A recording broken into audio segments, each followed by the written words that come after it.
TV ప్రసారాలను నిలిపివేయటం చట్టరీత్యా నేరం. సాక్షి టీవీ ప్రసారాల కోసం మీ స్థానిక కేబుల్ ఆపరేటర్ను వెంటనే సంప్రదించండి. డిటిహెచ్లో ఇంటర్నెట్లో కూడా సాక్షి టీవీ ప్రసారాలను వీక్షించవచ్చు. కూటమి ప్రభుత్వంలో రైతులకు కన్నీరే మిగిలిందని మండిపడ్డారు ప్రతిపాడు వైఎస్ఆర్సీపీ సమన్వయకర్త బల్సాని కిరణ్ కుమార్. నల్లమల డ్రైన్ పొంగి మునిగిపోయిన పంట పొలాలను ఆయన పరిశీలించారు. మోంతా తుఫాను నల్లమల డ్రైన్ ధాటికి తీవ్రంగా నష్టపోయిన రైతులను కూటమి ప్రభుత్వం తక్షణమే ఆదుకోవాలంటున్న ప్రతిపాడు వైఎస్ఆర్సీపీ సమన్వయకర్త బల్సాని కిరణ్తో మా ప్రతినిధి అశోక్ ఫేస్ టు ఫేస్.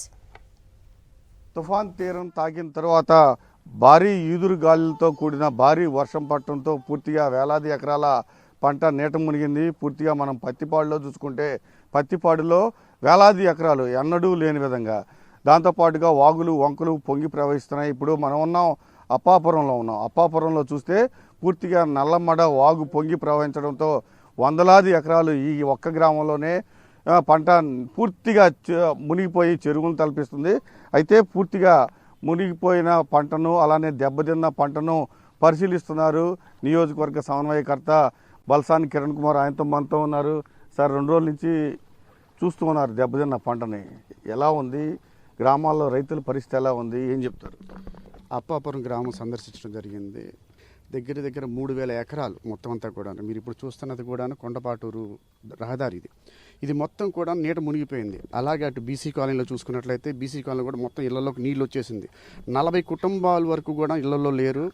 వాళ్ళు పునరావాస కేంద్రంలో ఉంచామని చెప్పారు. అక్కడ కూడా ఈరోజు వెళ్ళడం జరిగింది. కానీ పునరావాస కేంద్రానికి వెళ్తే ఒక గదిలో పెట్టి అక్కడ చిన్న పట్టా వేసేసి వాళ్ళందరినీ ఒకే చోట ఉంచారు. అంటే వాళ్ళకి సరైన వసతులు కూడా పూర్తిగా దక్కడం లేదు. అంటే పునరావాస కేంద్రం ఉండగానే ఒక గది ఒకటే కాదు, వాళ్ళ ఆకలితో ఉంటుంది, ఫుడ్ ఉంటుంది, మిగతా విషయాలు అన్నీ ఉంటాయి. వాళ్ళు ఎంతో బాధపడుతున్నారు. మమ్మల్ని పట్టించుకున్న నాది లేరు, అది ఎమ్మెల్యే గారు వచ్చారు అన్నట్టు వచ్చి అటు వెళ్ళిపోయారు, మమ్మల్ని ఎంతవరకు వచ్చి సందర్శించలేదని కూడా చెప్తున్నారు. రేటూరు గ్రామాల ఎస్టీ కాలనీ వాళ్ళ దగ్గర కూడా వెళ్ళి కూడాను, సార్ మాకు ఈ ఎమ్మెల్యే గారు వచ్చిన తర్వాత ఎమ్మెల్యే గారు మాకు ఈ పరిస్థితి ఇలా ఉంది, మమ్మల్ని పట్టించుకోండి, మాకేం చేయరా అని అడిగితే, అమ్మ అక్కడ ఉన్నటువంటి అంటే బాధ్యత గల ఎంఆర్ఓ ఉన్నటువంటి ఎంఆర్ఓ గారు చెప్పిన సమాధానం ఎంత విడ్డూరంగా ఉందంటే, అమ్మ మీకు ఇల్లులు కూలిపోయినాయా, ఇల్లులను పడిపోయి మీరు కానీ ప్రాణ నష్టం జరిగిందా, అప్పుడు కానీ మీరు ఏదైనా చేయగలం, కానీ ఇప్పుడు మీకేం చేయాలంటున్నారు. అక్కడికి వెళ్ళిన దగ్గర అక్కడ కూడా 65 కుటుంబాలు ఉన్నాయి ఎస్టీ కాలనీలో రేటూరులో. వాళ్ళందరూ కూడా ఒకటే చెప్తున్నారు, అయ్యా మా కనీసం దగ్గర 3-4 రోజుల నుంచి మాకు పనులు ఏమి లేవు, ఆహారం తినడానికి లేదు, ఆహారం లేదు, ఏం లేదు, మేము పస్తులు ఉంటున్నాం, మమ్మల్ని పట్టించుకుని నాదులు లేడు అని చెప్పేసి వాళ్ళు చాలా దీనస్థితిలో ఉన్నారు. కానీ ఈ కూటమి ప్రభుత్వం కొంచెం కూడా జాలి కనికరం లేకుండా వాళ్ళ మీద వ్యంగ్యాస్త్రాలు వేస్తూ వాళ్ళని పట్టించుకోకుండా మీరు ఇల్లులు పిల్లలు పడిపోయినాయా, మీ ఇల్లు కూలిపోయినా అని చెప్పేసి వ్యంగ్యంగా మాట్లాడడం అనేది చాలా చాలా బాధాకరమైన విషయం. దగ్గర ఈ యొక్క అప్పాపురం కానీ లేదంటే రేటూరు గ్రామంలో కానీ దగ్గర 5,000 నుంచి 6,000 ఎకరాలు నీట మునగడం జరిగింది.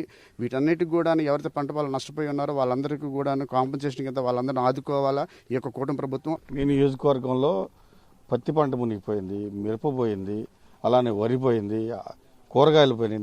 నిన్న మొన్న చూస్తే ప్రభుత్వాన్ని మీరేం డిమాండ్ చేస్తున్నారు? ఇప్పుడు ప్రతిపాడు నియోజకవర్గం అనేసరికల్లా ముఖ్యంగా చెప్పాలనుకుంటే మా ప్రతిపాడు నియోజకవర్గం గుంటూరు జిల్లాలో మరి ముఖ్యంగా మిరప, పొగాకు, పత్తి మ్యాక్సిమం ఎక్కువగా పండేటువంటిది అందరికి తెలిసిన విషయమే. కానీ ఈ యొక్క మోందా తుఫాన్ వల్ల ఎన్నో అంటే వేసుకున్న రైతులు కానీ ఇది నిన్న చూశాను, నిన్న ఒక గ్రామం వైపు వెళ్ళాం కాకుమాన్లో కూడాను, అవి కూడా పంట పొలాన్ని కూడాను వాలిపోయి ఉన్నాయి. అంటే చాలా తీవ్రమైన నష్టం జరుగుతుంది. వీళ్ళందరికీ కూడాను ఓవరాల్గా ఒక కమిటీ వేసుకొని ఒక టీమ్గా ఏర్పడి ఎన్ని పొలాలు అయితే ఎన్ని ఎకరాల పొలాలు అయితే దగ్గర నా దేశం 30,000 ఎకరాల వరకు ఉండొచ్చు అని ఒక అంచనా అనుకుంటున్నాము. ఈ 30,000 ఎకరాలకు కూడాను వాళ్ళకి ఉన్నటువంటి నష్టం ఏం జరిగిందో అంటే దాని పంటను బట్టి వాళ్ళకి నష్టపరిహారం కింద వాళ్ళందరికీ కూడా ఇమీడియట్ ఎఫెక్ట్ వాళ్ళందరికీ చేయాలని చెప్పేసి మేము వైఎస్ఆర్ పార్టీ తరపు నుంచి డిమాండ్ చేస్తున్నాం. రైతులతో మీరు మాట్లాడారు, రైతులు ఏం చెప్తున్నారు సార్? రైతులు అసలు వాళ్ళు చెప్తున్నది వర్ణాతీతం. ఏంటంటే చంద్రబాబు నాయుడు అనేటువంటి వ్యక్తి వచ్చిన దగ్గర నుంచి మొన్న లాస్ట్ సీజన్ కూడా మీరు చూసినట్టయితే అంతకుముందు తుఫాన్ వచ్చింది, ఇప్పుడు తుఫాన్ వచ్చింది. ఆయన వచ్చిన తర్వాత ఆయన ప్రభుత్వంలో నాకు తెలిసి ఇప్పటి వరకు కూడా ఏ రైతు కూడా బాగుపడినట్టయితే నేను చూడలేదు. ఆ రైతులు వాపోతున్నారు.